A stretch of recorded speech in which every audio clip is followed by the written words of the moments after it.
یعنی ہم جو بھی لڑائی ہو رہی ہے کسی میں بھی ہو رہی ہے اور ہم اس بات کو کہہ سکتے ہیں وہ حق کی بات ہے، لیکن ہم چھوڑ دیتے ہیں اللہ کی رضا کے لیے، تو اس کے لیے یہ مکان جنت میں بنائے جائیں گے۔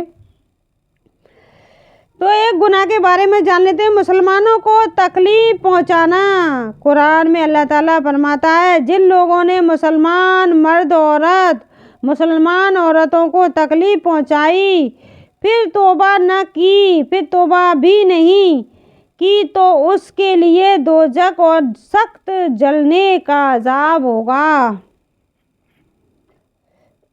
مال جمع کرنے کے خوشی ہونا، یعنی مال جمع کرتے ہیں لوگ باگ خوش ہوتے ہیں، خوش ہونا، مال جمع کر کے خوش ہونا۔ قرآن میں اللہ تعالیٰ فرماتا ہے جو شخص اتنا ہی عرص و لالچ سے مال جمع کرتا ہے اور پھر وہ خوش سے اس کو بار بار گنتا ہے اور سمجھتا ہے کہ ان کا یہ مال اس کے پاس ہمیشہ رہے گا، ہرگز نہیں رہے گا، بلکہ اللہ تعالیٰ اس کو ایسی آگ میں ڈالے گا جو ہر چیز کو توڑ پھوڑ کر رکھ دے گی۔ یعنی جو انسان مال کو بار بار گن کر رکھتا ہے کہ میرا اتنا ہو گیا گن کر رکھتا ہے اور وہ سوچتا ہے یہ مال میرے پاس ہمیشہ رہے گا، ہرگز اس کے پاس نہیں رہے گا۔ تو جنت اور جہنم کا ایک ایک قطرہ، رسول صلی اللہ علیہ وسلم نے فرمایا اگر جنت کا ایک قطرہ تمہاری اس دنیا میں تمہارے پاس آ جائے تو ساری دنیا کو میٹھا کر دے، اور اگر جہنم کا ایک قطرہ تمہاری دنیا میں آ جائے تو ساری دنیا کو تمہارے لیے کڑوا کر دے۔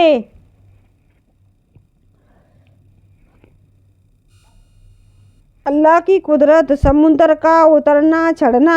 سمندر کے کنارے اگر آپ جائیں تو دیکھیں گے کہ سمندر کا پانی کنارے کی طرف بھی چڑھ جاتا ہے اور کبھی اتر جاتا ہے، لیکن اس کے چڑھنے کی ایک حد ہوتی ہے، اور اگر وہ اس کی حد کو پار کر جائے تو زبردست جانی و مالی نقصان ہو جائے، کیونکہ دنیا کا 3 حصہ پانی اور 1 حصہ خشکی ہے۔ یہ اللہ تعالیٰ کی زبردست قدرت ہے جس نے سمندروں کو ان کے حدوں میں روک رکھا ہے۔ یہ اللہ کی ایک بہت بڑی قدرت ہے، سمندروں کو اس کے حدوں میں روک رکھا ہے۔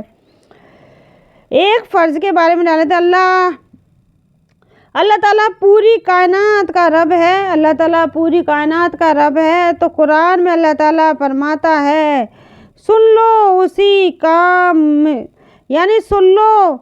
ایسی کام ہے پیدا کرنا اور حکم چلانا، اور وہ بڑے کمالات والا اللہ ہے جو تمام عالم کا پروردگار ہے۔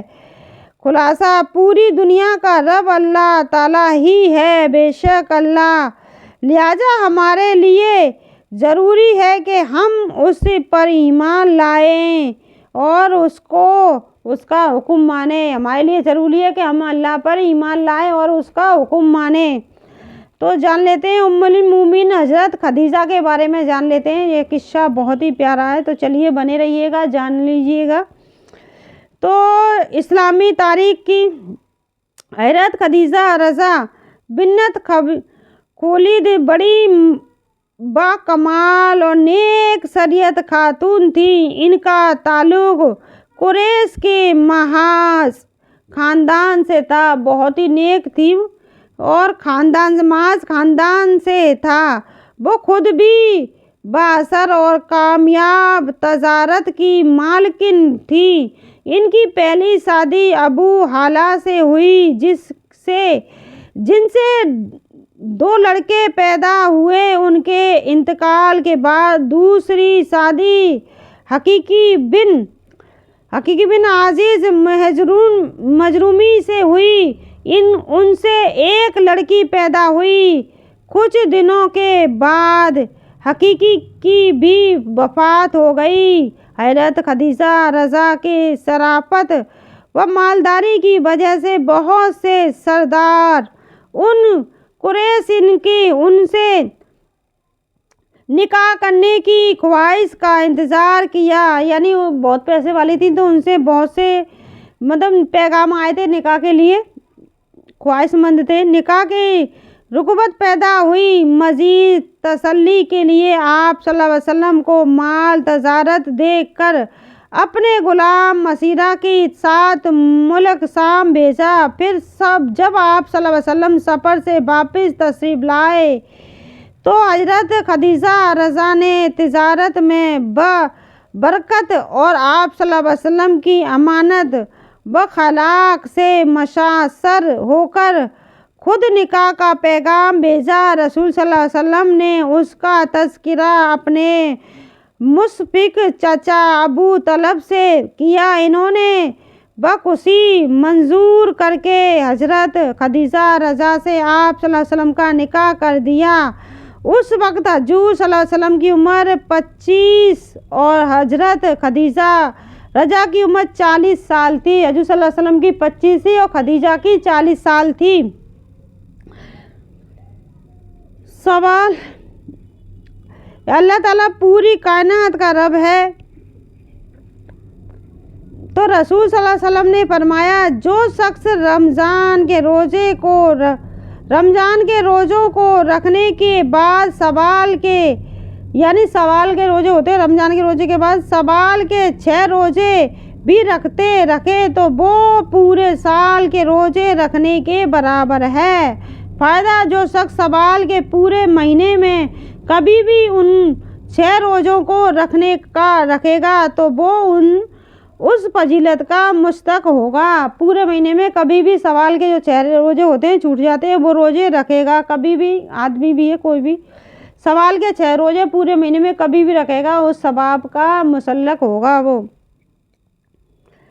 منافق کی نشانیاں: رسول صلی اللہ علیہ وسلم نے فرمایا منافق 3 نشانیاں ہیں۔ جب بات کرے تو جھوٹ بولے، وعدہ کرے تو پورا نہ کرے، جب کوئی امانت رکھی جائے تو اس میں خیانت کرے۔ یہ منافق کی 3 نشانیاں ہیں۔ موت اور مال کی کمی سے گھبرانا: رسول صلی اللہ علیہ وسلم نے فرمایا آدمی دو چیزوں کو ناپسند کرتا ہے حالانکہ دونوں اس کے لیے خیر ہے۔ ایک موت کو، حالانکہ موت فتنوں سے بچاتی ہے۔ دوسری مال کی کمی کو، حالانکہ جتنا مال کم ہوگا اتنا ہی حساب کم ہوگا۔